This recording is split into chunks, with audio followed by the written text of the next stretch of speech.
الحمد لله رب العالمين والصلاة والسلام على رسوله خاتم النبيين وعلى آله الطيبين وأصحابه الطاهرين والمؤمنين والمسلمين كلهم أجمعين. أما بعد،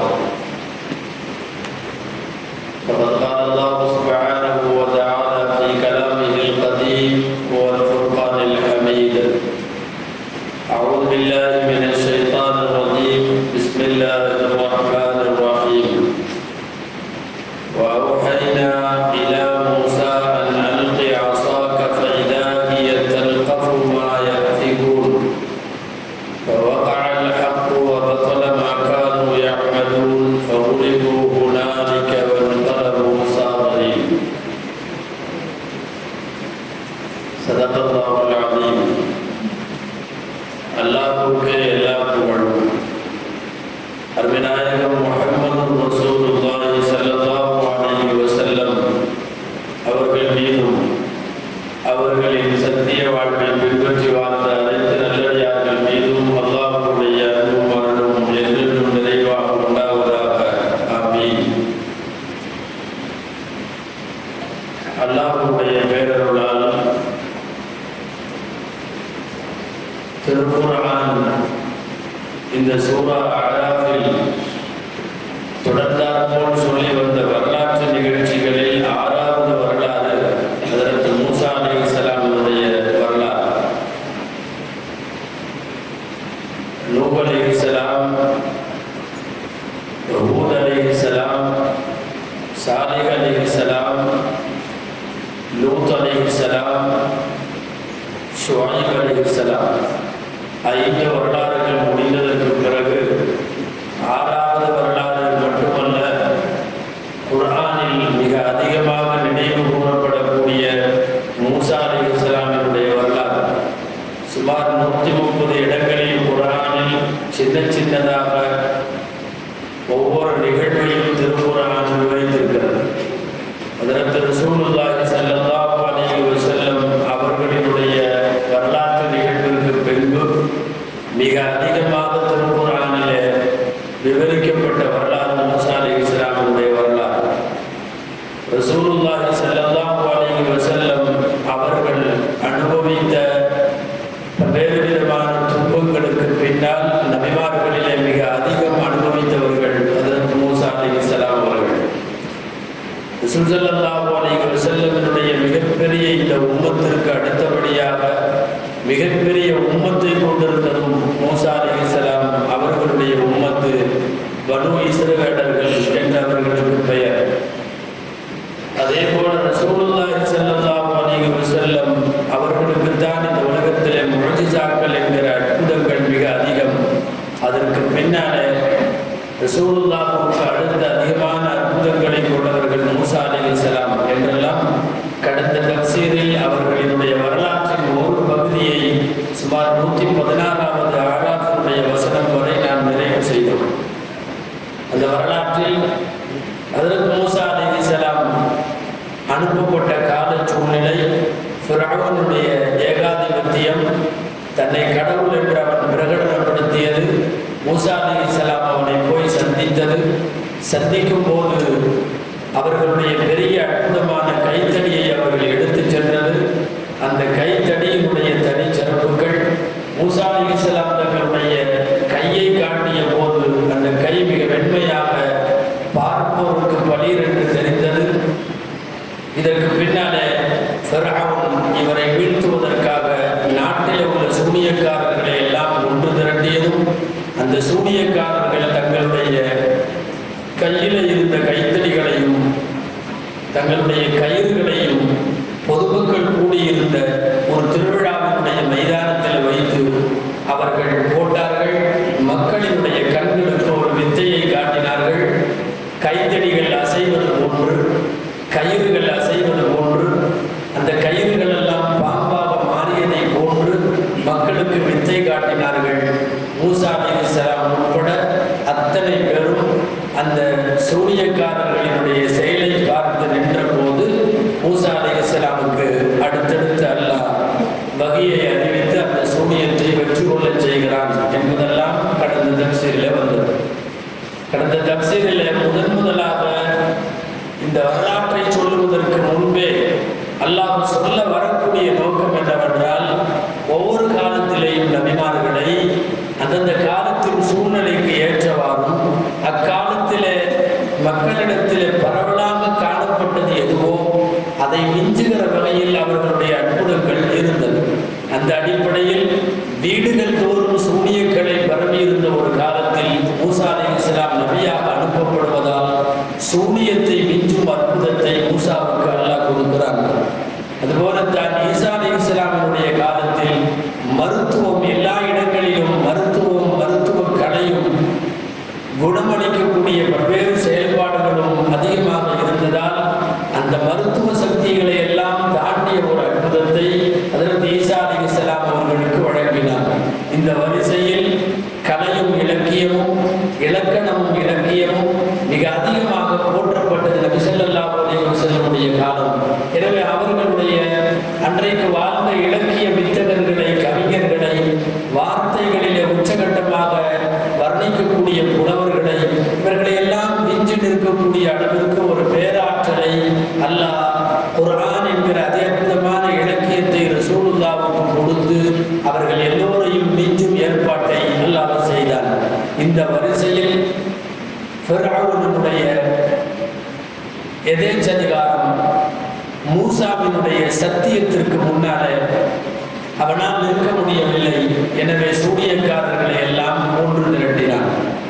சூனியக்காரர்களை ஒன்று திரட்டி மூசாவை எதிர்கொண்ட போதே அங்கே இரண்டு விதமான பலவீனங்கள் வெளிப்பட்டது. ஒன்று, கடந்த வார தஃசீரிலே விளக்கினோம். ஒரு கடவுள் என்று தன்னை சொல்லிக் கொள்பவன் ஒரு மூசாவை அடக்குவதற்கு அவனே எதிர்கொண்டிருக்க வேண்டும். அதை விடுத்துவிட்டு சூனியக்காரர்களை போய் கூப்பிட்டதிலேயே இவனுடைய பலவீனம் வெளிப்பட்டு விட்டது, இவன் கடவுள் அல்ல என்பதும் தெரிந்துவிட்டது. இரண்டாவது ஒரு செய்தி, அப்படி சூனியக்காரர்கள் வருகிற போது அவர்கள் எங்களுக்கு என்ன கூலின்னு கேட்டாங்க. நீங்கள் ஜெயித்து விட்டால் எனக்கு நெருக்கமாகி விடுவீர்கள், நீங்கள் கேட்டதெல்லாம் கிடைக்கும், அந்த காலபாணியிலே பொன்னும் பொருளும் இதுவெல்லாம் கிடைக்கும் என்ற வாக்குறுதி தரப்படுகிறது. அங்கே சூனியக்காரர்களின் பலவீனமும் வெளிப்படுகிறது. என்ன பலவீனம்னா, அவர்கள் கைத்தடிகளை போடுகிறார்கள், பாம்பாக மாறுகிறது. அவர்கள் கயிறுகளை போடுகிறார்கள், கயிறுகளும் நெளியும் பாம்புகளாக மாறுகிறது. அப்படின்னா ஒரு உருவத்தை இன்னொரு உருவமாக அவர்களுக்கு மாற்ற முடியும் என்று தெரிகிறது. ஒரு உருவத்தை இன்னொரு உருவமாக மாற்ற முடியும் என்றிருந்தால் கல்லை கூட அவர்கள் காசாக மாற்றி இருக்கலாம். ஆனால் வந்தவுடன் எங்களுக்கு காசு தருவாயா என்று சூனியக்காரர்கள் கேட்ட போதே ஒரு உருவத்தை இன்னொரு உருவமாக மாற்றுகிற சக்தி அவர்களுக்கு இல்லை என்பது தெளிவாகிவிட்டது. அப்ப நடந்தது என்ன? மக்கள் கூடியிருந்த ஒரு சில அறிவிப்புகளின்படி 70,000 பேர்கள், 70,000 பேர் கூடியிருந்த ஒரு சபையில வைத்து அவர்கள் கயிறுகளை, கைத்தடிகளை போட்டார்கள். அது லேசாக நெளிகிற வண்ணம் சூனியத்தால் இவர்கள் ஒரு செய்கனையை, வித்தையை காட்டினார்கள்.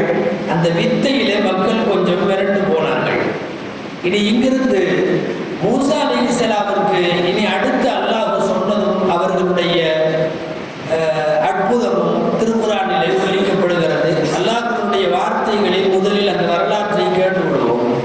வஅவ்ஹைனா இலா மூசா, மூசாவிற்கு இதற்கு பின்னாலே நாம் வகி அறிவித்தோம், அன் அல்கி அஸாக, உன்னுடைய கைத்தடியை வீசுங்கள் என்று சொன்னோம். ஃபஇதா ஹிய தல்கஃபு மா யஃபிகூன், அவர்கள் பொய்யாக இட்டு கட்டிய எல்லா கயிறுகளையும் பாம்புகளையும் இந்த கைத்தடி விழுங்கிவிட்டது. ஃபவக்கஅல் ஹக்கு, சத்தியம் அங்கே நிகழ்ந்து விட்டது. வபதல மா கானூ யஅமலூன், அவர்கள் செய்ததெல்லாம் பாத்திலாகிவிட்டது, அதாவது அநீதமாக அழிந்து விட்டது. ஃபகுலிபு ஹுனாலிக், அங்கே அவர்களெல்லாம் தோற்று போனார்கள். வன்கலபு சாகிரீன், சிறுமைப்பட்டவர்களாக அவர்கள் மாறிவிட்டார்கள் தோத்து போனதால். உடனடியாக உல்கிய ஸஹரத்து சாஜிதீன், சூனியக்காரர்கள் சஜிதாவிலே விழுந்து விட்டார்கள். காலு, சூனியக்காரர்கள் எல்லாம் சஜிதாவிலே விழுந்து கொண்டு சொன்னார்கள், ஆமன்னா பிரப்பில் ஆலமீன், அகிலத்தார்களின் ரப்பை நாங்கள் ஈமான் கொண்டு விட்டோம் என்று சொன்னார்கள். அடுத்த வசனம், ரப்பி மூசா வ ஹாரூன், அகிலத்தார்களின் இறைவன் என்றால் மூசா இன்னும் ஹாரூனுடைய ரப்பை நாங்கள் ஈமான் கொண்டு விட்டோம் என்று சொன்னார்கள். அதிர்ச்சி அடைகிறான் ஃபிரௌன். கால ஃபிரௌன், ஃபிரௌன் கேட்டான், அமத்தும்பிகி கபுல அன்னாதனலும், நான் அனுமதி கொடுக்கறதுக்கு முன்னாடியே நீங்கள் அவரை கொண்டு ஈமான் கொண்டீர்களா? இன்ன ஹாதா லமக்ரும் மக்கர்துமூஹு ஃபில் மதீனா, இந்த ஊரிலே நீங்கள் செய்திருக்கக்கூடிய இது ஒரு பெரிய சூழ்ச்சி, அதாவது இந்த காட்சியை ஒரு சதி. லிதுக்ரிஜு மின்ஹா அஹ்லஹா, இந்த ஊரிலே உள்ளவர்களை வெளியேற்றுவதற்காக நீங்கள் செய்த சூழ்ச்சி இது. ஃபஸௌஃப தஅலமூன், பிறகு நீங்கள் தெரிந்து கொள்வீர்கள். என்ன தெரிந்து கொள்வீர்கள்? லஉகத்திஅன்ன ஐதியக்கும் வஅர்ஜுலக்கும் மின் খিলাஃபின், உங்கள் கையையும் உங்கள் காலையும் மாறுகால் மாறுகை என்ற அடிப்படையில் நான் வெட்டுவேன். சும்மல உஸல்லிபன்னக்கும் அஜ்மஈன், சூனியக்காரர்களான உங்கள் அத்தனை பேரையும் நான் சிலுவையில் அறைவேன். காலு, இந்த சூனியக்காரர்கள் சொன்னார்கள், ஆமன்னா இன்னா இலா ரப்பினா முன்கலிப், என்ன செஞ்சாலும் நாங்கள் எங்கள் ரப்பிடம் தான் திரும்பி செல்ல இருக்கிறோம்.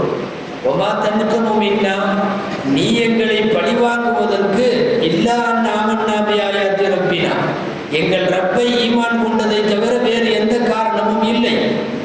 லம்மா ஜாஅத்னா ரப்பனா அஃப்ரிக் அலைனா ஸப்ரன் வ தவஃபனா முஸ்லிமீன், யா அல்லாஹ், இந்த ஃபிரௌனுக்கு எதிராக எங்களுக்கு பொறுமையை கொடுத்து எங்களை முஸ்லிமாக மௌத்தாக்குவாயாக என்று அவர்கள் பிரார்த்தித்தார்கள். ஃபிரௌன் அமைதியாகவில்லை. கூட இருக்கிற ஃபிரௌனுடைய அமைச்சர்கள் எல்லாம் அவரை தூண்டிவிட்டார்கள். எப்படி? வகாலல் மலஉ மின் கௌமி ஃபிரௌன் அத்ததரு மூஸா வ கௌம், என்ன மூசாவையும் அவருடைய கூட்டத்தவரையும் இப்படி விட்டுற போறீங்களா? லியுஃப்ஸிது ஃபில் அர்தி, அவங்க போய் பூமியில குழப்பம் பண்றதுக்கா? வயதரக்க வாலிஹத்தக்க, உன்னையும் திட்டுறாங்க, உன்னுடைய இலாகுகளாக இருக்கக்கூடிய எல்லா கடவுள்களையும் திட்டுறாங்க. அப்போது ஃபிரௌன் சொன்னான், சனுகத்திலு அப்னாஅஹு, நாம இனிமேல் அந்த பனு இஸ்ரவேலர்கள், அதாவது மூசாவுக்கு பின்னாலே இருப்பவர்களின் அத்தனை ஆண் குழந்தைகள் பிறந்தால் வெட்டுவோம். வனஸ்தஹி நிசாஅஹும், பெண் குழந்தைகளை மாட்டம் விட்டு வைப்போம். வஇன்னா ஃபௌகஹும் காஹிரூன், நாம அவங்களுக்கு மேல சக்தி உள்ளவர்கள் என்று சொன்னார்கள். மூசா அப்போது இந்த வார்த்தையை கேட்டுவிட்டு தன் கூட்டத்தை பார்த்து சொன்னார், இஸ்தஈனு பில்லாஹி வஸ்பிரு, அல்லாஹ்வையே உதவி தேடுங்க, கொஞ்சம் அல்லாஹ்வுக்காக பொறுமையா இருங்க. இன்னல் அர்த லில்லாஹி யூரிதுஹா மன் யஷாஉ மின் இபாதி, நிச்சயமாக இந்த பூமி அல்லாஹ்வுக்கு சொந்தம், நாடியவர்களுக்கு அவன் ஆட்சி அதிகாரத்தை தருவான். வல் ஆகிபத்து லில் முத்தகீன், கடைசி முடிவு என்பது இறையச்சம் உள்ளவர்களுக்கு என்பது வரையிலும் இந்த சூனியம் நடைபெறுகிற மைதானத்தில் வைத்து நடைபெற்ற நிகழ்ச்சியும் உரையாடலும் சுமார் 129 வசனங்கள் வரை இந்த வரலாறு. இப்போ இதில் நாம் ஆரம்ப கட்டத்திலிருந்து பார்க்கிறோம், மூசா லேசாக கொஞ்சம் தடுமாற்றமாக உணர்கிறார். ஏன்னா அந்த கயிறெல்லாம் பாப்பா தெரியுது.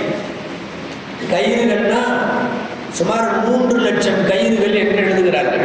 அந்த தூக்கி சூனியக்காரர்கள் போட்டது மைதானத்தில், அது ஒரு சும்மா ஒரு 4-5 கயிறுலாம் இல்லை, ஒரு கயிறு கூடுன்னு மாதிரி ஒரு மிகப்பெரிய மைதானம் முழுக்க கயிறுகளை குமிச்சு வச்சிருந்தா எப்படி இருக்குமோ அப்படி அத்தனை கயிறுகளும் நெளிகிறது. அவர்கள் ஒவ்வொரு கைத்தடியை வீசினார்கள், எல்லா கைத்தடியும் நெளிகிறது. அப்போ அதனால் அல்லது கொஞ்சம் லேசாக அவர்கள் பயந்தார்கள். மூசா அலைஹிஸ்ஸலாமுக்கு அது பயம்னு சொல்ல முடியாது, ஒரு விதமான பதட்டம். நான் அடுத்தடுத்து என்ன நடக்குமோ, ஊர் கூடி இருக்கிறது, ஊர் அல்ல, 2 பார்ட்டி, இஸ்ரவேலர்கள் என்ற ஒரு குரூப், கிபித்தியர்கள் என்ற ஒரு குரூப், அதாவது எகிப்தியர்கள், அவங்க ஒரு குரூப். எல்லாரும் இன்னையோட அவர்கள் கடந்த கால வணக்கத்தை விட்டுட்டு ஒன்று அல்லாஹ்வை நோக்கி எல்லாம் மாற போறாங்க, அல்லது இந்த மாதிரி ஒரு திட்டத்தை கொண்டு வந்ததுனால மூசாவை எல்லாம் தண்டிக்க போறாங்க. இப்படி ஒரு இக்கட்ல படபடப்புல பதட்டப்பட்டார்கள். எல்லார் கூடியிருக்கிற மக்களின் கண்களுக்கு அப்படி தெரிகிறது. கடைசியா உறுதி இருந்தது மூசா அலைஹிஸ்ஸலாமுக்கு, அல்லாஹ் தன்னை கைவிட மாட்டான். இப்போ அல்லாஹ்வுடைய வாக்கு வானத்திலிருந்து ஏதாவது உடனடியாக வந்துருமா, கொஞ்சம் தாமதமாயிருமா என்றெல்லாம் லேசான பதட்டம். ஆனாலும் உள்ளத்துக்குள்ளே ஓரத்தில் உறுதி இருந்தது. அல்லாஹ்வினுடைய முஅ்ஜிஸா உலகத்திலே சூனியக்காரர்களை மிகைத்துவிடும். எப்பவுமே சூனியத்துக்கும் முஅ்ஜிஸாவுக்கும் அது வித்தியாசம். சூனியம் அந்த அந்த நிமிஷ நேரத்தில் ஏதாவது சில மாற்றங்களை கொடுக்கலாம், நிரந்தர அற்புதமாக அது தங்க முடியாது. ஆனால் மூசா அலைஹிஸ்ஸலாமினுடைய கைத்தடி நீண்ட காலமாகவே அது ஒரு அற்புதத்தின் சின்னமாக இருந்திருக்கிறது. கடந்த வாரத்தில் அந்த கைத்தடி என்னென்னவெல்லாம் செய்தது என்பதை பற்றி எல்லாம் சொன்னோம். இப்னு அப்பாஸ் ரலியல்லாஹு அன்ஹு சொல்லுகிறார்கள், மூசா கொஞ்சம் பயந்தது உண்மை. ஏன்னா இதையெல்லாம் பார்த்ததுக்கு அப்புறம் அல்லாஹ் அப்பதான் வகி அறிவிச்சான், பயப்பட வேணாம், நீங்க தைரியமா உங்க கைத்தடியை போடுங்கன்னு சொன்னாங்க. இப்னு அப்பாஸ் ரலியல்லாஹு அன்ஹு இந்த கருத்திற்கு மாற்றமாக நிறைய தஃசீர்கள்ல, கிட்டத்தட்ட எல்லா தஃசீர்களையும் 99% என்ன எழுதுறாங்கன்னா, அல்லாஹ்வுடைய ஒரு நபி இந்த சூனியத்துக்கெல்லாம் பார்த்து பயப்பட மாட்டாங்க. அவர் பயப்படலை. அவருக்கு அந்த நேரத்தில் வந்தது ஒரு பதட்டம். அதை மூசா பயப்பட்டார்னு சொல்லக்கூடாது, அப்படி சொல்லலை. இவர்கள் கொண்டு வந்தது சூனியம் என்பது அவருக்கு தெரியும். அல்லாஹ் இவரை கைவிட மாட்டான் என்றும் தெரியும். இருந்தாலும் கூட ஒரு பதட்டம் வந்தது. உதவி வர்றதுல தாமதமாயிருமோ அப்படிங்கிற மாதிரி ஒரு எண்ணம் வந்தது. அதனால லேசாக பயந்தார்கள். கடைசியா 70,000 பேர் என்று ஒரு ரிவாயத்து, ஒரு அறிவிப்பு, 80,000க்கு மேல் என்று ஒரு அறிவிப்பு. மொத்தத்தில் குர்ஆனில் அங்கு கூடியிருந்தவர்கள் எத்தனை பேர்னு சொல்லலை. ஆனால் குர்ஆனில் யௌமுஸ் ஸீனா, அது ஒரு திருவிழாவுடைய நாள், ஊர் ஒன்று கூடக்கூடிய நாள் என்று மட்டும் வருகிறது. இப்போ மூசா அலைஹிஸ்ஸலாம் கைத்தடியை போடுகிறார்கள். கைத்தடியை போட்டால் மைதானத்தில் ஒரு குச்சியாக அது இல்லை, மைதானம் நிரம்புகிற குச்சியாக மாறுது. ரொம்ப பெரிய ராட்சச உருவத்தில் என்ன நடக்குதுன்னா, கீழே கிடந்த எல்லா குச்சியும் வாய்க்குள்ள போகுது, கீழே கிடந்த எல்லா கயிறும் உள்ள போயிடுது. கிரவுண்டில் காலியாக இருக்கு. இப்போ கிரவுண்டு சுமார் 3 லட்சம் கயிறுகள், சிறிய சிறிய நெளிந்த பாம்புகளை போன்றிருந்த கயிறுகளை விழுங்கி விட்டது. அங்கே இருந்த இந்த சூனியக்காரர்கள் போட்ட அத்தனை பேருடைய அந்த கைத்தடிகள் எல்லாம் விழுங்கி விட்டது. எல்லாம் விழுங்கி ஒரு ராட்சச தோற்றத்தில் இருக்கிறது. மீண்டும் அல்லாஹ்வுடைய உத்தரவை எடுத்துக்கொண்டு அவர்களுடைய கைத்தடியை எடுக்கிறார்கள். பழைய கைத்தடியாக மாறி நிற்கிறது, பழைய குச்சியாக மாறிவிட்டது. என்ன உருவத்தில் அற்புதம் நடக்கிற போது மாறுச்சோ அந்த மாதிரி உருவத்திலேயே மூசாட்ட வரல. மூசா தூக்கி போட்ட பிறகு அங்கே அப்படி நடந்தது. ஆனால் மூசா கை வைத்து எடுக்கிற போது மீண்டும் அது பழைய மூசா அலைஹிஸ்ஸலாம் எப்படி கைத்தடியாக ஆடு வைக்கிற போதும் நடக்கிற போதும் பயன்படுத்துவார்களோ அப்படிப்பட்ட குச்சியாகவே மாறுகிறது. அதனுடைய பருமனில் வித்தியாசம் இல்லை, அளவிலே வித்தியாசம் இல்லை. இவ்வளவை விழுங்கி இருப்பதால் எங்கேயும் வீங்கி இருக்கவும் இல்லை, பழைய நார்மலான குச்சியாக இருக்கிறது. பொதுவாக பொதுமக்கள் விளங்குவதற்கு வேண்டுமானால் தாமதமாக இருக்கலாம். சூனியக்காரன் தெளிவாக விளங்கி கொண்டான், இது சூனியம் அல்ல, சூனியம் அல்ல. உடனடியாக அவர்கள் ஒரு முடிவுக்கு வந்து விட்டார்கள். மூசா, ஏற்கனவே அவர்களுக்கு சந்தேகம் இருந்தது, நாம் அசத்தியமாகவும் மூசா சத்தியமாகவும் இருக்கிறார் என்ற சந்தேகம் இருந்தது. ஆனால் அந்த சந்தேகம் வலுவடைந்து கொண்டே வந்தது. மைதானத்துக்கு வந்த பிறகு பொதுமக்களுக்கு முன்னால வேறு வழியில் தோற்று போனதா முன்னாடியே கையெழுத்து போட முடியாது. சரி நின்றலான்னு நின்று பார்த்தாங்க. ஆனால் இந்த காட்சியை பார்த்ததற்கு பிறகுதான் சூனியர்களுடைய எந்த வரலாற்றிலையும் இப்படி நடந்ததில்லை. சூனியத்தால் இவ்வளவு தூரம் போக முடியாது. அப்ப இது சூனியம் அல்ல என்று புரிந்து கொண்டார்கள், இது சத்தியம். எனவே உடனடியாக அவர்கள் சிரமப்படுகிறார்கள். மூசாவை நோக்கி அவர்களின் பார்வை அதுவரை எதிர்நீமாக பார்த்ததை போல இல்லாமல் தங்களுடைய நபியை போல் பார்க்க ஆரம்பித்தார்கள். அவங்களுக்குள்ள பேசுகின்ற விஷயம், சூனியக்காரர்கள் பேசுகின்றது என்னதான், மூசா செஞ்சதும் ஒருவேளை மூசாவும் சூனியம் செய்தார் என்று வைத்துக் கொண்டால் நம்ம குச்சியும் நம்ம கயிறும் இருக்கணும். அது இப்ப எங்கேயும் இல்லை. இருப்பதை உருமாற்றம் செய்ய, இருப்பதை வைத்து வித்தை செய்ய, கண்களுக்கு கண்கட்டி வித்தை செய்யத்தான் சூனியத்தால முடியுமே தவிர அப்படியே இருந்த இடத்திலிருந்து காணாமல் போக முடியாது. இது திடீர்னு இருக்கிற குச்சிகளும் காணவில்லை, கயிறுகளும் காணவில்லை. விடுங்கியதற்கு பிறகு மீண்டும் கைத்தடியாக மாறி மூசாவிடம் உட்கார்ந்து இருக்கிறது என்று சொன்னால், மூசாவின் கையில கைத்தடியாக இருக்கிறதுன்னா சூனியக்காரர்கள் தங்களுக்குள்ளே பேசிக் கொள்ளுகிறார்கள், நம்ம குச்சியெல்லாம் எங்க, நம்ம கயிறெல்லாம் எங்க. அப்போ நல்லா தெரியுது இது சூனியம் கிடையாது, இது நிச்சயமாக நம்முடைய சக்திகளுக்கு அப்பாற்பட்ட அல்லாஹ்விடமிருந்து வந்த சத்தியம் அப்படிங்கிற முடிவுக்கு அவர்கள் வருகிறார்கள். அந்த அத்தனை கயிறுகளும் குச்சிகளும் விடுவிடித்ததற்கு பிறகு அந்த சூனியக்காரர்கள் இறை உத்தரவு என்று புரிந்து கொண்டு, இவர் அல்லாஹ்வினுடைய உண்மையான நபி என்று புரிந்து கொண்டு சரணடைகிறார்கள். இங்கே நாம் யோசிக்க வேண்டிய விஷயம் அதுதான். உலகத்தில் எவ்வளவு பெரிய இல்மிலே தேர்ந்தவர்களாக இருந்தாலும் அல்லாஹ்வின் புறத்திலிருந்து வழங்கப்படக்கூடிய இல்மும் அல்லாஹுவாக சிலருக்கு தரக்கூடிய அறிவு தீட்சண்யமும் அதை மிஞ்ச முடியாது. இப்போ இந்த சூனியக்காரர்கள்லாம் சாதா ஆளுகள்லாம் இல்லையா, பெரிய பெரிய எக்ஸ்பர்ட்டுகள், அந்த துறையில் ஆக கரகண்டவனும், எதை வேணாலும் மக்களுடைய கண்ணுக்கு முன்னாடி அவங்களால மாற்றி காட்ட முடியும். உயிரற்ற பொருளை உயிருள்ள பொருளை போல காட்டிக்கொள்ளக்கூடிய அபாரமான ஆற்றல் பெற்றவங்களை தான் ஃபிரௌன் கலெக்ட் பண்ணுறான். போய் அது ஊராக திரட்டி ஒவ்வொரு ஊரிலேயும் இருந்த திறமையானவர்களை கொண்டு வந்து நிறுத்தி இவ்வளவு வேலை நடந்தது. ஆனால் இவ்வளவு பெரிய திறமையானவர்கள் அத்தனை பேரும் ஒரு இடத்தில் தோத்து போகிற போது அல்லாஹ் வழங்குகிற இல்மினுடைய உயர்வு நமக்கு புரிகிறது. நபிமார்களுக்கு அல்லாஹுவால் வழங்கப்படக்கூடிய இல்மு என்பது உலகத்தில் எந்த துறை சார்ந்த அறிவையும் மிஞ்சிவிடும். எந்த துறை சார்ந்த அல்லாஹ் தரக்கூடிய இல்முகளுக்கு பேர் தான் இல்மு தௌஹீதுன்னு சொல்றோம். ஸல்லல்லாஹு அலைஹி வஸல்லம் துஆ செஞ்சாங்க இல்லையா, இல்மு தௌஹீத் வ அமலுல் இஹ்லாஸ் வ ஹுஸ்னுல் காத்திமா. 3 கேட்பாங்க.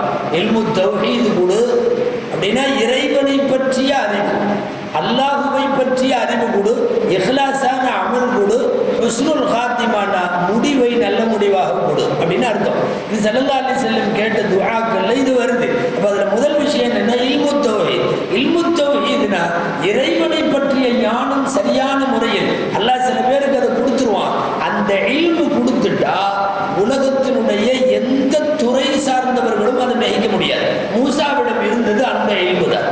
அந்த இல்மு இருந்ததுனால உலகத்திலே ஒரு துறையில், குறிப்பிட்ட அந்த சூனிய துறையில் ஆக உயர்வு வரை போனவர்கள் அத்தனை பேரும் தோற்று போகிறார்கள் என்கிற போது அல்லாஹ்வுடைய இல்மு வெளிப்படுகிறது. இந்த இடத்தில் உடனடியாக சஜிதா செய்து விட்டார்கள். உடனடியாக சஜிதா. அல்லாஹ் நினைச்சா கொஞ்ச நேரத்தில் அப்படியே கல்வை மாற்றி விட்டுருவாங்கிறதுக்கு இது ஒரு உதாரணம் போதும். குர்ஆன் ஜஸ்ட் ஒரு 10 நிமிஷத்துல அல்லாஹ் நினைத்தா நேர் எதிரியாக இருந்தவன் அப்படியே நண்பனாக மாறிவிடுவான் என்பதற்கு இது ஒரு அடையாளம். அவ்வளவு நேரம் ஒரு நபிக்கு எதிராக மிகப்பெரிய எதிர் அணியாக போராளிகளாக நிற்பவர்கள் அடுத்த கணம் அல்லாஹ்வுக்கு என்று சொல்லி சஜிதா செய்கிறார்கள். இந்த மாபெரும் உளரீதியான இந்த மாற்றம், இது என்ன ரசாயனம் நடந்ததுன்னு தெரியல. அல்லாஹ் கல்வை மாற்றி விடுவதற்கு சில வினாடிகள் போதும். அப்படிதான் மாற்றி விட்டார். இப்னு அப்பாஸ் ரலியல்லாஹு அன்ஹுடைய வார்த்தையில சொன்னா அழகா இருக்கும். இப்னு அப்பாஸ் ரலியல்லாஹு அன்ஹு இந்த நிகழ்ச்சியெல்லாம் எழுதுறப்போ அவங்க எழுதுவாங்க, கானூ ஃபி அவ்வலி நஹாரி ஸஹரா வ ஃபி ஆখিরিஹி பரரா. அதை ஒரே ஒரு நாள் அன்றைக்கு காலையில் வருகிற போது சஹரா சூனியக்காரர்களாக வந்தார்கள், மாலையில் திரும்பும் போது நல்லடியார்களாக திரும்பினார்கள். காலையில் வரும்போது அல்லாஹ்வின் எதிரிகள், மாலையில் போறப்போ அல்லாஹ்வின் நல்லடியார்கள். இடையில நடந்தது ஒரு சின்ன நிகழ்வு. அவர்கள் உடனடியாக சஜிதா செய்தார்கள். முஃபஸ்ஸிரீன்கள் எழுதுகிறார்கள், அவர்களின் சஜிதா 3 விஷயத்திற்காக செய்யப்பட்ட சஜிதா அப்படின்னு எழுதுறாங்க. முதல்ல அவர்கள் அந்த சஜிதாவை அல்லாஹ்வுக்கு சென்றது எதுன்னா, ஈமானை, அதாவது இறைவனை பற்றிய ஞானத்தை தந்ததற்காக அந்த விஷயத்தில் அல்லாஹ்வுக்கு நன்றி. இன்னொன்று, குஃபுர் என்கிற இருளிலே இருந்து ஈமானுக்கு வந்ததற்காக இறைவனுக்கு நன்றி. 3வது விஷயம், யார் முன்னாலேயும் போய் உலகத்தில் பணிஞ்சு அவமானப்படாம தோத்தது ரப்புல் ஆலமீன் தான். அதனால நாங்கள் உன்னிடமே சரணகதி அடைகிறோம். அதாவது எவன் காலையோ விழுந்து அதுவெல்லாம் இல்லை, நேரடியாக உன்னிடம் தோற்று போய் நாங்கள் உன்னிடத்திலேயே சஜிதா செய்கிறோம் என்பதை சொல்லுகிறார்கள். உடனடியாக சஜிதா செஞ்சாங்க. குர்ஆன்ல வருது, உல்கிய ஸஹரத்து சாஜிதீன், சஜிதால விழுந்துட்டாங்க. விழுந்து என்ன சொன்னாங்க சஜிதால, ஆமன்னா பி ரப்பில் ஆலமீன், ரப்புல் ஆலமீனை கொண்டு ஈமான் கொண்டோம், ரப்பி மூசா வ ஹாரூன். ஃபர்ஸ்ட் இந்த வரி தான் சொன்னாங்க, ரப்புல் ஆலமீனை கொண்டு ஈமான் கொண்டோம். சில தஃசீர்கள் அப்படி இருக்கு, ரப்புல் ஆலமீன் சொன்ன உடனே இய்யாய தஅபுதூன் ஃபிரௌன் கேட்டானா, என்னை தானே சொல்றீங்க? ரப்புல் ஆலமீன் என்னை ஏற்கனவே அந்த போஸ்ட்ல தானே தன்னை அவனே வச்சிருக்கான், பெரிய கடவுள்னு. இவன் ஏதாவது ஏடா கூடமா விளங்கிடுவான்னு தெரிஞ்சுதான் பின்னாடி அந்த வார்த்தையை போட்டாங்க, ரப்பி மூசா வ ஹாரூன். நான் மூசா ஹாரூனுடைய ரப்பை ஈமான் கொண்டோம். ஏன்னா ரப்புல் ஆலமீன் நாம சொன்ன உடனே அவன் நம்மளை தான் நினைச்சுக்கிட்டா. ஏன்னா எல்லாரும் சபையில இருக்கிறப்ப இவர்கள் அல்லாஹ்வுக்கு சஜிதா செய்யறப்போ எதிரில் இருக்கிற ஃபிரௌனுக்கு யார் சஜிதா செஞ்சாலும் தனக்கு சஜிதா செஞ்சது மாதிரி ஒரு நினைப்பு வந்துடும் இல்லையா? ரப்பி மூசா வ ஹாரூன், மூசா ஹாரூனுடைய ரப்பை ஈமான் கொண்டோம். இதை தனித்தனியா பிரித்து சொன்னதுல இது ஒரு செய்தி. ஃபிரௌனுக்கு தப்பா என்ன வந்துடக்கூடாதுங்கிறதுக்காக ரப்பி மூசா வ ஹாரூன்னு சொன்னாங்க. இதுலயே இன்னொரு கருத்து என்னன்னா, ஒரு வார்த்தை மட்டும் சொன்னா ஈமான் செல்லுபடியாக. எந்த காலத்திலையும் அல்லாஹ்வை நம்புகிறோம், ஆனால் அவருடைய ரசூல்மார்களை ஏற்றுக்கலைன்னா ஈமான் பரிபூர்ணமாக. இப்போ உதாரணமா ஒருத்தர் லா இலாஹா இல்லல்லாஹ் முஹம்மது ரசூலுல்லாஹ் லா இலாஹா இல்லல்லாஹ்வை ஏற்றுக்கிறேங்கிறார், முஹம்மது ரசூலுல்லாஹ்வை ஏற்றுக்கலைங்கிறார், அவர் காஃபிர். காஃபிர் அவர் 1000 தடவை லா இலாஹா இல்லல்லாஹ் சொல்லலாம், ஆனா காஃபிர். காரணம் என்னன்னா முஹம்மது ரசூலுல்லாஹ் சேராமல் லா இலாஹா இல்லல்லாஹ்வே செல்லுபடியாக. அப்போ ஒவ்வொரு காலத்திலேயும் இறைவனை ஏற்கிறோம் என்று சொன்னால் மட்டும் பத்தாது, கூடவே அந்த காலத்தில் அனுப்பப்பட்ட ரசூலையும் ஏற்றாக வேண்டும். லா இலாஹா இல்லல்லாஹ் மூசா ரசூலுல்லாஹ், லா இலாஹா இல்லல்லாஹ் ஈசா ரசூலுல்லாஹ், லா இலாஹா இல்லல்லாஹ் நூஹுன் ரசூலுல்லாஹ். அப்ப அந்த மாதிரி அந்த காலத்தில் அனுப்பப்பட்ட நபிமார்களுடைய தூதுவத்தையும் ஏற்கிற போதுதான் ஈமான் சரியாக ஆகும். அதனால ஃபர்ஸ்ட் ஆமன்னா பிரப்பில் ஆலமீன், ரப்புல் ஆலமீனை கொண்டு ஈமான் கொண்டோம்னு சொன்னாங்க. சொல்லி முடிச்ச உடனே அடுத்து திரும்ப ரப்பி மூசா வ ஹாரூன் நாங்க. காரணம், ஈமான் சரியாக ஆக வேண்டும் என்றால் நபிமார்களுடைய பெயரை சொல்லி ஏற்க வேண்டும். எனவே அன்றைய காலத்தில் அவர்களுக்கு முன்னாலே இருந்த நபிமார்கள் 2 பேர், அதுல ஒருத்தர் கூட சொல்லல, 2 பேரையும் சொன்னாங்க. ரப்பி மூசா வ ஹாரூன், மூசா ஹாரூனுடைய ரப்பை ஏற்றுக்கொண்டோம். இன்னும் சில தஃசீர்ல இப்படி இருக்கு, ரப்பி மூசா வ ஹாரூன்னு சேர்த்து சொன்னதுக்கு காரணம், ஒரு ரசூலை சொல்லியிருந்தாலும் போதும், ரப்பி மூசானாலே போதும், ஹாரூன் தேவையில்லை. ஹாரூன் மூசாவுக்கு துணையாக அனுப்பப்பட்ட தூதர். அவர் ஒரு செப்பரேட் நபி அல்ல, வேற கூட்டத்துக்கு வேற ஷரியத்து வேற கிதாபு அப்படி அனுப்பப்பட்டவர் அல்ல, இதுக்கு மட்டும்தான். ஆனாலும் சொன்னதுக்கு காரணம் என்னன்னா, அந்த ஃபிரௌனுடைய நினைப்பு ரப்பி மூசா வரைக்குமே இருக்கும். காரணம் என்னன்னா, ரப்புன வளர்த்தினவர்னு அர்த்தம், வளர்த்துபவர். இந்த மூசாவை வளர்த்துனது அவன் தான் சின்ன வயசுல. அதனால ரப்புல் ஆலமீனை ஈமான் கொண்டோம், மூசாவின் ரப்பை ஈமான் கொண்டோம்னா மூசாவை வளர்த்தவர் நம்மளை தான் சொல்றானுங்கன்னு அவன் இன்னும் நினைச்சுக்குவான். அதனால அவனுடைய எண்ணம் முழுசா போகணும்னா என்ன செய்யணும்னா, ரப்பி மூசா கூட பத்தாது, கூட ஹாரூனை சேர்த்தி ஆகணும். எனவே அவர்கள் அன்றைய காலத்தில் அனுப்பப்பட்ட 2 நபிமார்களின் பெயரை சொல்லி ரப்பி மூசா வ ஹாரூனை கொண்டு ஈமான் கொண்டோம் என்கிறார்கள். இப்போ ஒட்டுமொத்தமாக கூடியிருந்த லட்சோபலட்சம் மக்களுக்கு சுமார் 70,000த்திற்கும் மேற்பட்ட 80,000த்திற்கும் மேற்பட்ட மக்களுக்கு விளங்குகிறது, இவர்கள் வானத்திலே இருந்து அந்த அல்லாஹுவை நம்பி அதற்குத்தான் இங்கே ஈமான் கொண்டிருக்கிறார்கள். இப்போ ஈமான் கொண்டாச்சு, சபையில் நிரூபிக்கப்பட்டிருக்கு, மிக தெளிவாக மூசா ஜெயித்திருக்கிறார். எல்லா மக்களும் மனம் மாறுவாங்க. இனி இதுக்கு இடையில ஏதாவது செய்யணும்.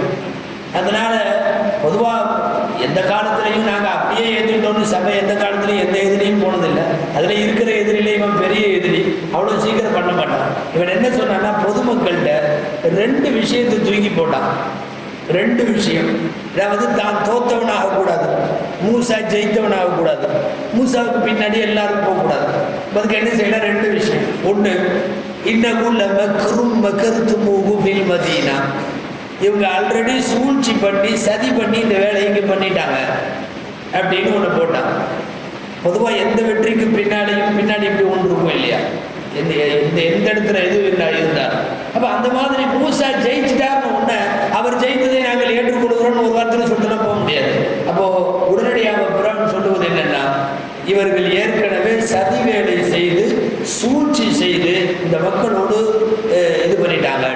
2வது, அந்த மக்களை தூண்டி விடணும்னா உங்களை எல்லாம் நாட்டை விட்டு வெளியேற்றுறக்கும் நம்ம நாட்டை ரெண்டா பிரிக்கிறதுக்கும் இவங்க ரெண்டு பேரும் சேர்ந்து சதி பண்ணிட்டாங்கன்னு சொன்னாங்க. இப்போ இந்த ரெண்டு அம்சம் முன்வைக்கப்படுகிறது. இந்த தோல்வி சூனியக்காரர்களும் மூசாவும் ஏற்கனவே பேசி வைத்துக் கொண்டதற்கான உடன்பாடு. ரெண்டாவது, நாட்டை பிரிக்கிறதுக்காக வேண்டி இவர்கள் இந்த வேலையை செய்திருக்கிறார்கள். அடுத்து சூனியக்காரர்கள்லாம் முக்கிய பொறுப்புக்கு வர்றதுக்கான ஏற்பாடு. இதுவெல்லாம் சேர்ந்து அவர் ஃபிரௌன் பேசிவிட்டார். சரி, ஃபிரௌன் அவனுக்கு சீக்கிரம் முன்னாடியே வந்திருக்கு, பொய் பேச மாட்டான் சாதாரண பழக்கத்தில் அப்படிங்கிற மாதிரி சொல்கிறாங்க பல பேர். அவன் பேசணும், ஒரு பொய் போதும், பெரிய பொய், நான் கடவுள்னு சொன்ன பொய். அதை தவிர சகஜ வாழ்க்கையில் சாப்பிட்றது, தூங்குறது, அது இந்த நடைமுறை வாழ்க்கையில் வார்த்தைக்கு வார்த்தை போய் பேசுகிறாங்கல்ல, அந்த மாதிரிலாம் அவன் பேச மாட்டான்னு வருது. அவனை பற்றி அவனுக்கு நீண்ட ஆயுள் கொடுக்கப்பட்டதற்கான காரணங்கள் இதெல்லாம் எழுதுறாங்க. அவன் அடிக்கடி போய் சொல்ல மாட்டான். அவன் வயசான தாய் ஒன்று இருந்துச்சு, அந்த தாயை பராமரிச்சுட்டு இருந்தான். இப்படிலாம் நிறைய உடல்நலம் சரியில்லாமல் போனதே இல்லை அவனுக்கு அப்படின்னு எல்லாம் வருது. சரி, அப்போ இவன் சொல்றது பொய்யா பப்ளிக்ல எல்லாத்துக்கும் முன்னாடி அறிவிப்பு செய்கிறான். இவங்க ரெண்டு பேரும் ஏற்கனவே பேசி வச்சு இந்த சதி பண்ணிட்டாங்கிறானே அப்படின்னா சில தப்சீர்கள் எழுதுறாங்க. அவனுக்கு அப்படி ஒரு சந்தேகம் வந்தது காரணம் என்னன்னா, என்னைக்கு காலையில் இந்த நிகழ்ச்சி நடக்குதோ அதுக்கு முந்தைய நாள் மாலை சூனியக்காரர்களுடைய தலைவரும் மூசாவும் பேசிட்டு இருந்தாங்க. அதை இவன் பார்த்தான் தூரத்தில் இருந்து. அவங்க பேசுறது உண்மை, பேசிய உரையாடல்களும் ஹதீஸ்களிலே பதிவாக இருக்கிறது. அவங்க ரெண்டு பேரும் என்ன பேசுனாங்கன்னு மூசா கேட்டார். நீ தான் அமீரு சஹரத்தா, சூனியக்காரர்களுக்கு நீ தான் அமீரான்னு கேட்டார். அவன் ஆமான். மூசா கேட்டார், அரஐதக இன் கலப்துக துமினு பி வ தஷ்ஹது அன்னமா ஜித பிஹி ஹுவல் ஹக். நான் சத்தியத்தை கொண்டு வந்துட்டா, அதாவது ஒன்றை நான் ஜெயிச்சுட்டா, நீ ஈமான் கொண்டு நான் உண்மை என்று தூதுவன் என்று நீ சாட்சி சொல்லுவியான்னு கேட்டார். யார்? மூசா அலைஹிஸ்ஸலாம். இது உரையாடல். அப்போ அவன் பதில் சொல்றான், லஆத்தியன்ன கதன் பிசிஹரின் லா யக்லிபுஹு சிஹர். நான் நாளைக்கு ஒரு சூனியை கொண்டு வர போறேன்ல, அந்த சூனியம் எந்த மாதிரினா உலகத்தில் இருக்கிற வேறு சூனியத்தால் அதை ஜெயிக்க முடியாது. வேறு சூனியத்தால் அதை ஜெயிக்க முடியாது. அந்த மாதிரி சூனியத்தை கொண்டு வர்றேன். எனவே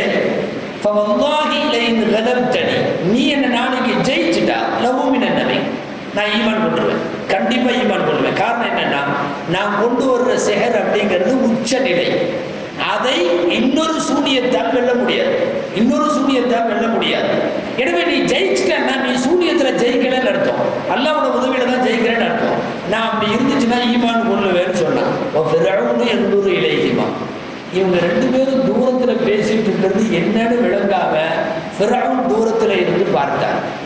அதனால அவனுக்கு அந்த சந்தேகம், இவர்கள் நேர்த்திக்கே உடன்பாடாயிட்டானுங்களோ, நாளைக்கு நீ வர்ற மாதிரி வா, நான் பண்ற மாதிரி பண்றேன், நீ எழுத மாதிரி காட்டு, நான் தோத்த மாதிரி காட்டுறேன் அப்படின்னு பேசிட்டு இருப்பாங்களோ.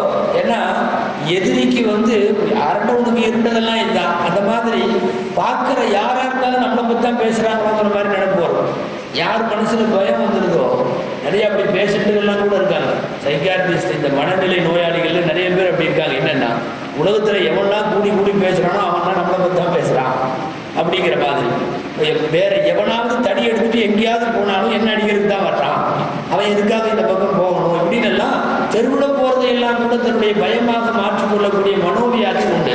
அதுவும் இவன் இவ்வளவு டென்ஷன்ல நாளைக்கு ஒட்டுமொத்த இஸ்ரேலர்களும் குபித்தியர்களையும் ஒரு இடத்துல வச்சு ஜெயிக்க போற தோக்க போற அந்த மாதிரி ஒரு சூழ்நிலைனால இவங்க ரெண்டு பேரும் பேசுறது அவனுக்கு தவறான எண்ணத்தை ஏற்படுத்துச்சு. அந்த எண்ணம் உள்ளேயே இருந்துச்சு. தோதுவா இவர் டப்புன்னு போட்டாரு, அதெல்லாம் மாறிச்சாங்க. டப்புன்னு செஞ்ச உடனே ஏதோ செட்டப் மாதிரி தெரியுது அப்படிங்கிற மாதிரி ஒரு காட்சி, ஒரு கோணம் அவனுக்கு வந்தது. அதனால அவன் சொன்னான் மக்களை பார்த்து, நம்ம நாட்டை பிரிக்கிறதுக்கு வேலை நடக்குது, இவங்கெல்லாம் ஏற்கனவே சதி வேலை பண்ணி தான் இதை செஞ்சிருக்கிறாங்கன்னு சொல்லி மூசாவை அவர்கள் ஏற்றுக்கொண்டதை கொச்சைப்படுத்தினான். ஆனால் பொதுமக்கள் எல்லாம் விளங்குவதை விட சூனியக்காரர்கள் அதிகம் விளங்கினார்கள். இது நிச்சயமாக அல்லாஹ்வுடைய ஏற்பாடு. ஏன்னா ஒன்றும் தெரியாதவனுக்கு ஒரு விஷயத்தை விளங்குறதுக்கு லேட்டாகலாம்.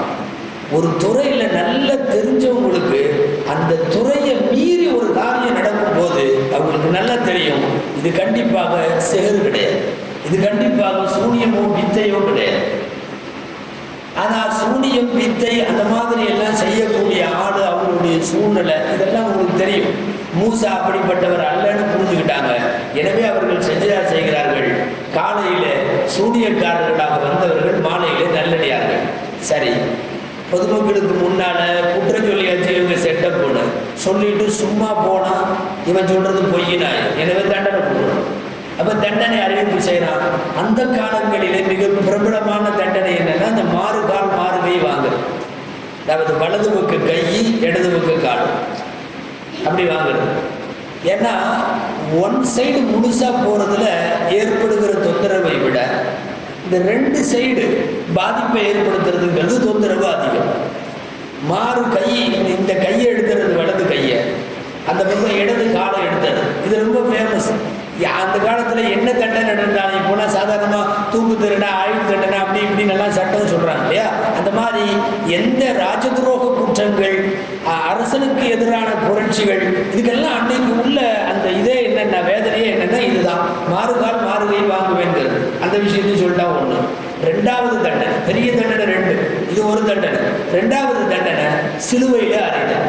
மாறுகால் மாறுகை வாங்கினதுக்கு அப்புறம் தூக்கி சிலுவையில் அறைஞ்சது.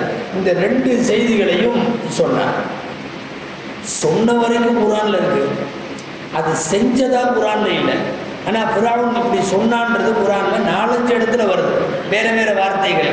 பேரிச்சம்பழ மர மட்டைகளில் வச்சு நான் உங்களை அறைவேன், உங்களை மாறுகால் மாறுகை வாங்குவேன், இப்படியெல்லாம் சொன்னது 4-5 இடத்துல வேற வேற வார்த்தைகளில் குரான்ல வருது. செஞ்சதா இல்லை. அப்போ அதை செஞ்சானா அவங்களுக்கு இப்னு அப்பாஸ் ரலியல்லாஹு அன்ஹு குரானுடைய விரிவுரையாளர்கள் அடிப்படையில் அவருடைய விளக்கம் முதல்ல வருகிறது. உண்மையாலுமே அப்படி செஞ்சாங்கிறாங்க அவங்க. அந்த சூனியக்காரர்களை கைது செய்தான், அவர்களுடைய கை கால்களை மாறுகால் மாறுகை வாங்கினான் அப்படின்னு சொல்லி அந்த மக்களுக்கு முன்னாலே இவர்களுக்கு உச்சமட்ட தண்டனையை கொடுக்க வேண்டும் என்பதற்காக செய்தான். ஒரு சில தஃசீர்கள்ல நடக்கிறதுக்குள்ள எல்லா ஏற்பாடும் நடந்தது, கடைசி நேரத்தில் அல்லாஹ் காப்பாற்றிட்டான். காப்பாற்றுறதுக்கு காரணம் அவங்களுடைய துவா. அவங்க முஸ்லிமீன் அப்படின்னு ஒரு துவா செஞ்சுருந்தாங்க. நாங்கள் முஸ்லிம்களாக சலாமத்தான் மரணிக்கணும்னு கேட்டிருந்தாங்க. அதனால அல்லாஹ் காப்பாற்றிட்டான்னு சொல்றாங்க. காப்பாற்றினது எந்த கோணம் அப்படிங்கிறது எங்கேயும் ஹதீஸ்களில் தஃசீர்களில் விவரிக்கப்படலை.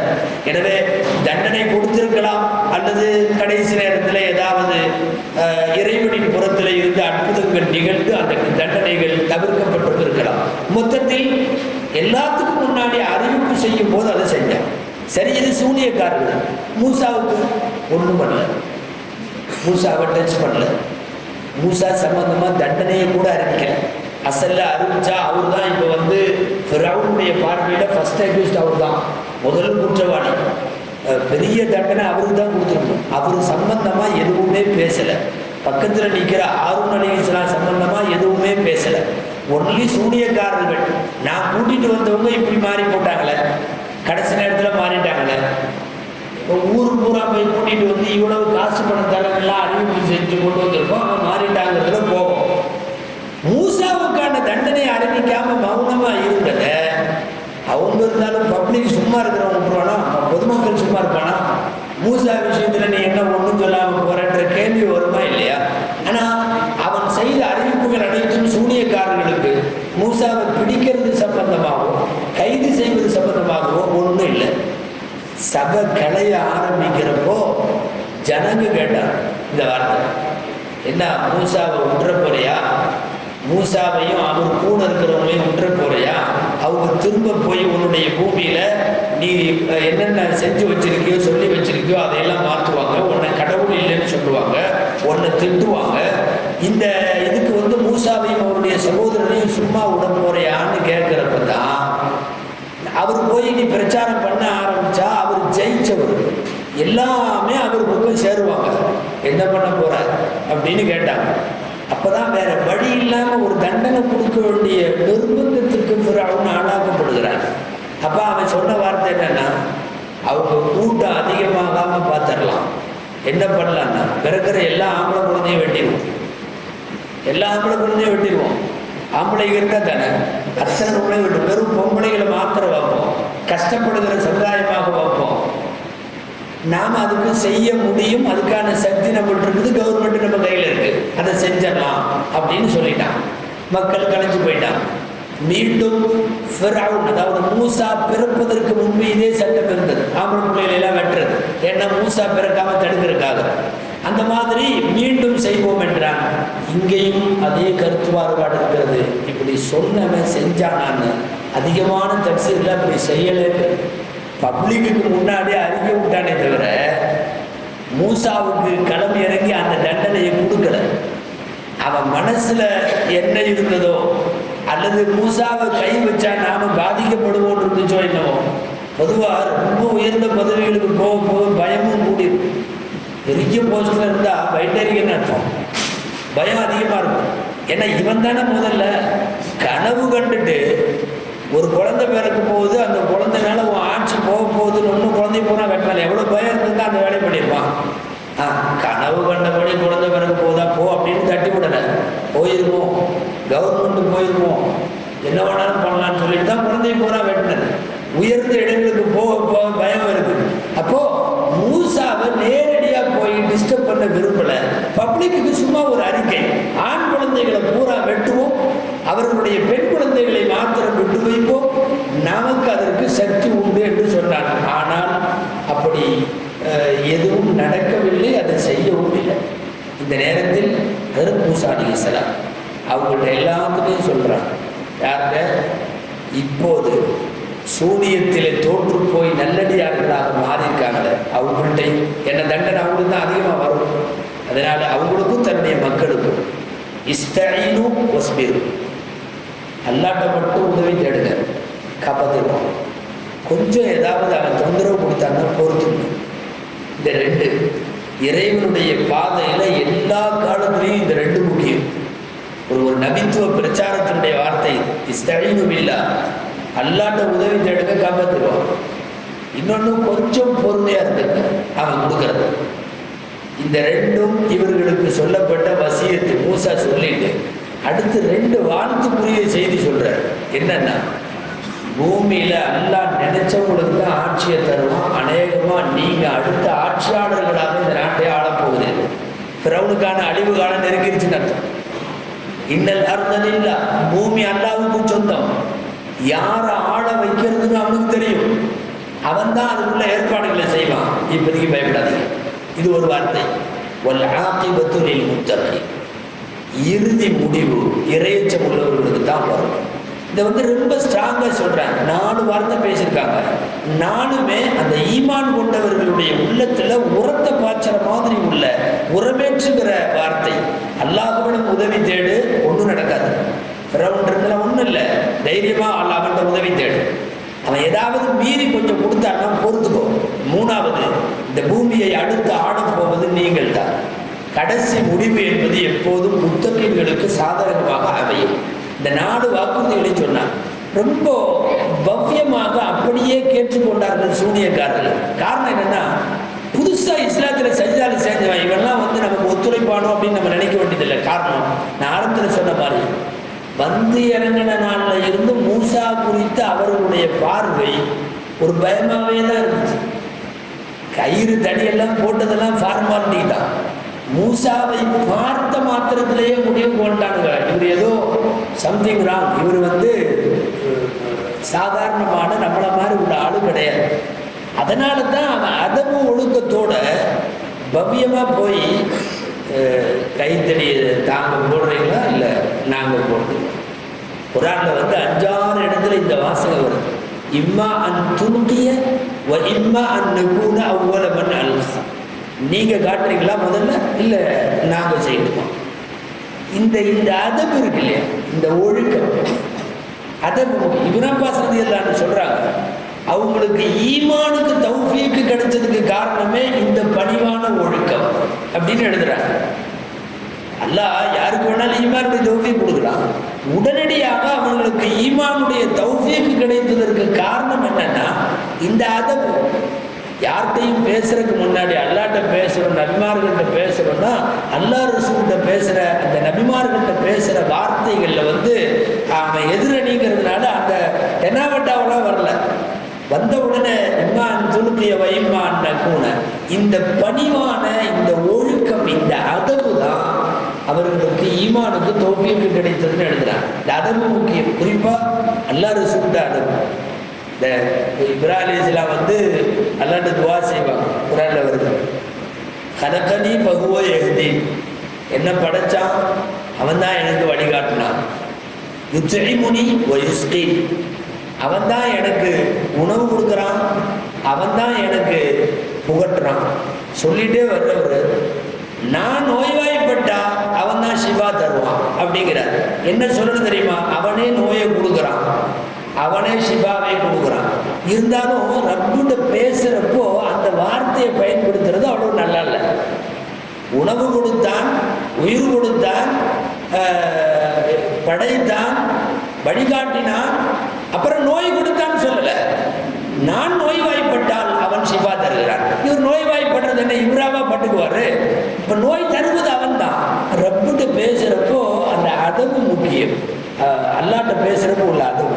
இந்த குர்ஆனில் பார்த்தோம்னா நிறைய இடத்துல அல்லாஹ் ரசூல்கிட்ட உள்ள அந்த வார்த்தைகள்லேயே அந்த அதவு தெரியும். குர்ஆன் நமக்கு மறைமுகமாக எல்லா இடத்துலையும் அந்த ஒழுக்கம் சார்ந்த பேச்சை கற்றுக் கொடுக்குது. இந்த சூனியக்காரர்கள் அதபினாலேயே ஈமானுக்கு தௌஃபீக்கு கொடுக்கப்பட்டார்கள் என்கிற இப்னு அப்பாஸுடைய வார்த்தை, அந்த வார்த்தைக்காக சொல்கிறோம். அது ரொம்ப முக்கியமானது. இப்னு அப்பாஸுடைய பதிவு. ஹிதர் அலைஹிஸ்ஸலாம் ஒவ்வொன்றா பண்ணுவாங்க. குர்ஆனில் வருது. ஒவ்வொரு பண்ணிட்டு கப்பலை ஓட்ட போடுவார். அப்புறம் ஒரு சிறுவனை பிடிச்சி